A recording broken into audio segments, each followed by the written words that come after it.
They came from across the Greater Glasgow area and beyond. The latest mass canvass organised by the Radical Independence Campaign descended on the Labour heartland of Pollock. Dozens of activists set out across the South Glasgow district. Organiser David MacDonald was confident their message would chime with local people. I think people living in Nitshill and Priesthill are obviously the ones who've suffered most as part of the union, because they haven't seen their life improve in any way over the last 30-40 years while they've been electing mainly unionist politicians. So I think tonight we're going to go out there and say to people, if they want to improve their communities, if they want to improve their lives, then the only option for that is going to be by voting yes in September. The mass canvass follows a number of other events and activities organised by the Radical Independence Campaign. So what's been the reaction? It's very positive feedback. We've had a number of public meetings that have been very busy. People are always keen to come and speak to us and find out what yes is going to mean for their lives and for their communities. We have regular Saturday street stalls just behind me here at their main shopping area, and we receive a fantastic response from the public because they're engaging. They're happy that politicians and political parties from across the spectrum are engaging with them. It's kind of revolutionary in this area because normally you never see the politicians from one election to the next. So people are really engaged and are happy that we're here and that we're listening to them.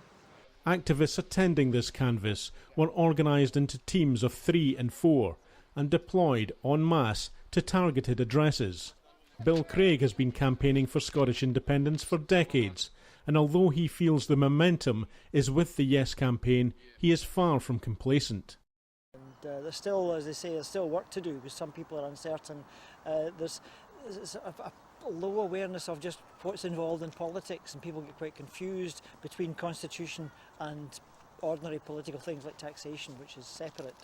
That confusion can be difficult at times. Bill thinks the amount of Yes activists on the ground engaging directly with local people will play a crucial role in balancing the debate.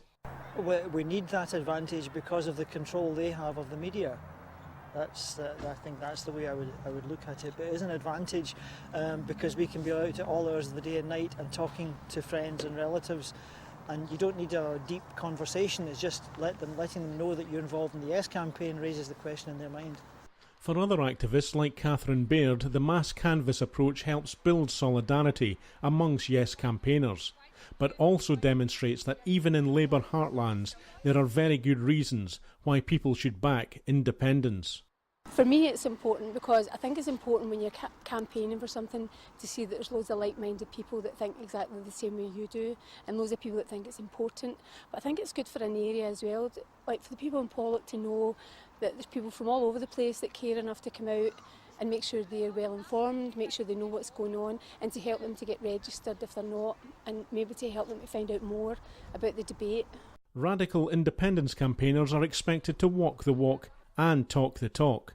Canvassers report many previously undecided voters have been persuaded by the arguments they've heard. For me, the message that I've been given to people that are undecided is look beyond the headlines.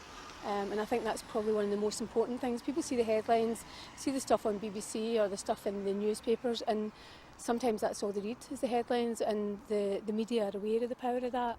And I keep telling people, look online, and not everybody's got that option to look online. You know, elderly people might not be tuned into the internet, but if there's meetings in the local area, I think that's important to let them know what's going on. With 4 months left to go, activists remain confident that this direct appeal to voters will prove an effective counter to the overwhelmingly negative coverage being produced by the pro-union corporate media.